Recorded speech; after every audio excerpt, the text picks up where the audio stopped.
Dire que je suis président du Pays d'Aix Rugby Club depuis 1995, c'est juste sans lettres, puisque le Pays d'Aix Rugby Club est une nouvelle terminologie qui a succédé à celle d'Aix Rugby Club.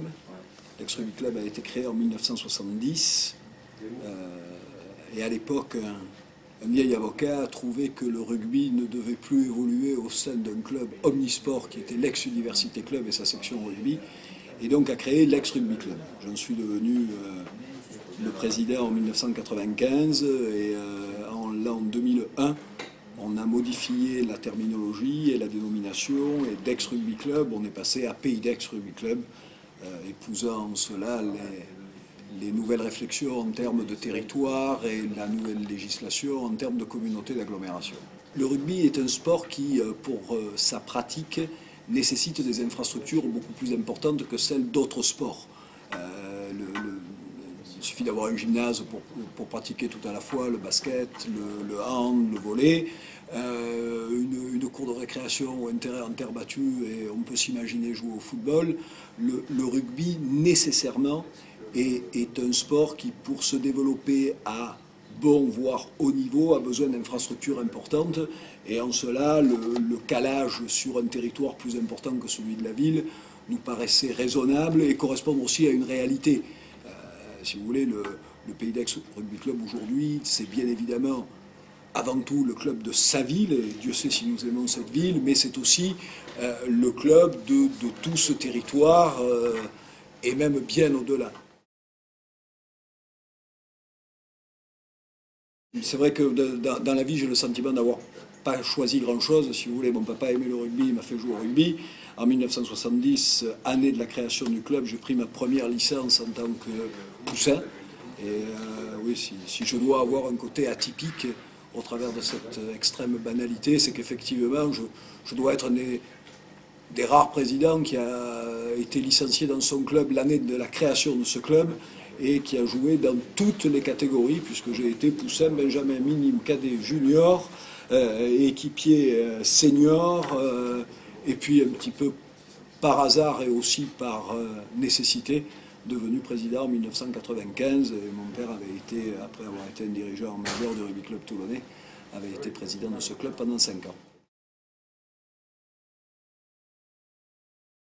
Ma motivation première, c'est le jeu, et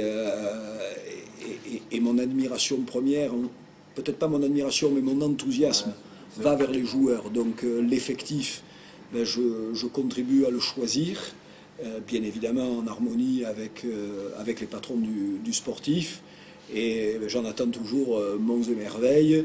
Des fois ils me déçoivent, des fois on est juste dans ce que j'espère, des fois ils vont au-delà de mes espérances. Mais c'est le destin de tous les hommes qui font quelque chose.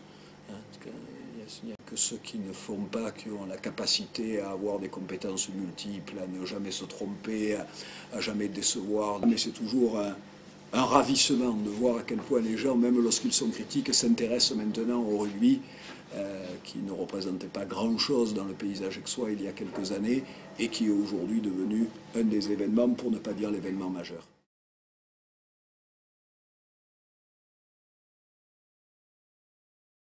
Pour toujours gagner, il n'y a pas de solution, hélas, les axes d'amélioration, on croit un peu tous les connaître, ça passe nécessairement par la chose qui est la plus importante, c'est-à-dire que chaque homme, à la place où il est, donne le meilleur de lui-même, et après, un collectif peut se révéler.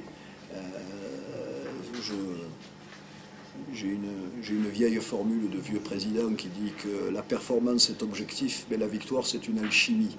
Et cette alchimie, personne n'en connaît exactement les dosages, même si ben, la recette c'est toujours un peu la même, c'est du travail, c'est de l'enthousiasme, c'est de l'implication. Et il y a aussi quelque chose de très important, c'est que la défaite est le pire des poisons, et la victoire le meilleur des élixirs. Alors justement, la victoire du week-end dernier est peut-être un début d'alchimie pour l'équipe. Il faut espérer un vrai rebond, c'est plausible. Tout à fait. Ben, vous savez, la réponse elle est toute claire. Hein. Si samedi ont réalisé l'exploit de battre La Rochelle, et je dis bien l'exploit de battre La Rochelle, c'est-à-dire une équipe qui a plus de 2 fois notre budget, pour donner quelques références, eh bien on serait tout à fait revenu dans un tableau de marche raisonnable. J'ai toujours essayé, je dis bien essayé, de faire que le club évolue, grandisse,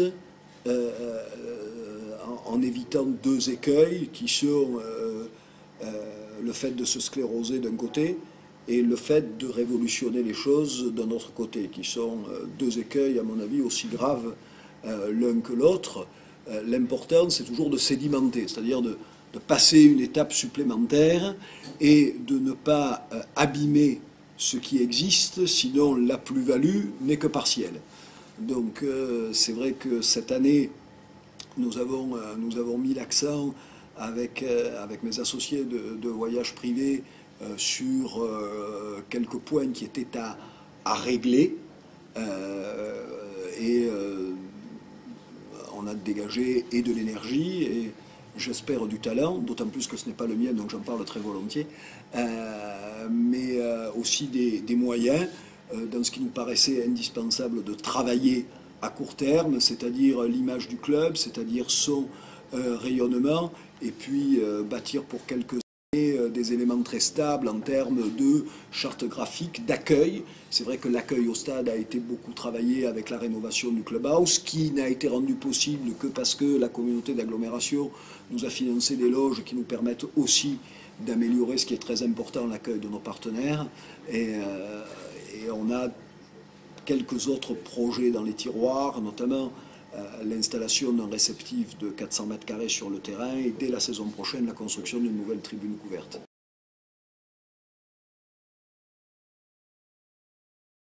Ça fait longtemps que je suis persuadé qu'à Aix-en-Provence, rien ne peut se faire de pérenne sans la collaboration, en tout cas une communauté de partage avec le monde étudiant, un monde qui ne m'est pas étranger, puisque je l'ai moi-même été un petit peu, et que la sociologie de la ville d'Aix-en-Provence est très fortement marquée par cette présence étudiante, qui est à la fois une présence enthousiaste, mais une présence de gens qui, pour certains d'entre eux, n'ont pas de vécu avec Aix-en-Provence, donc si on peut leur faire passer de bons week-ends, pourquoi pas. Et puis le rugby, même si aujourd'hui, pour nous, il est devenu professionnel, est avant tout un sport d'étudiants britanniques. Et j'aime bien, lorsque j'ai décidé de m'impliquer, je crois, assez fort dans ce club il y a quelques années, je trouvais que le rugby allait magnifiquement à Aix-en-Provence et que de vivre avec les étudiants, que pour les étudiants aixois, fac de lettres ou fac de droit, le stade Maurice David soit une destination possible un samedi sur 2, ça me va merveilleusement bien. Et on a besoin de toute cette jeunesse parfois pour se régénérer. À partir du moment où on a le 13e budget en termes d'équipe professionnelle et le 3e budget en termes de formation, ce n'est pas la peine d'argumenter beaucoup plus loin. Si vous voulez que je vous fasse une réponse personnelle, je me suis toujours considéré comme président d'un club de rugby et en aucun cas comme un promoteur d'une entreprise de spectacle. Je n'ai pas besoin de soigner ma mégalomanie en achetant à prix d'or des joueurs. Il y a des arbitrages budgétaires qui sont faits chaque année.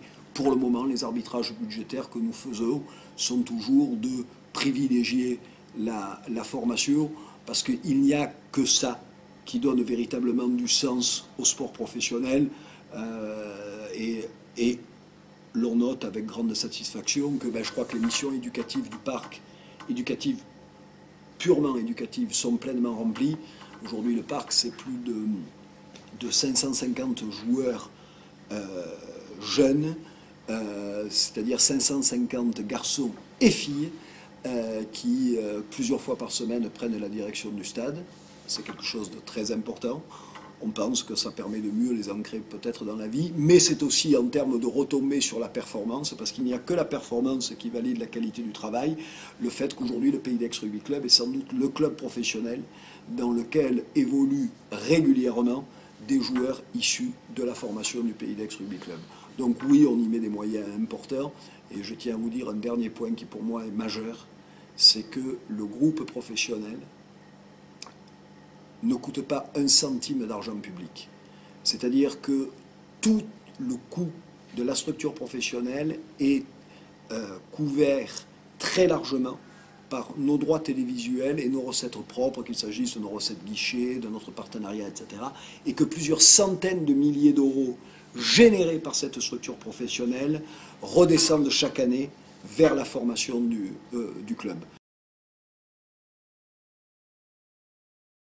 J'en sais rien.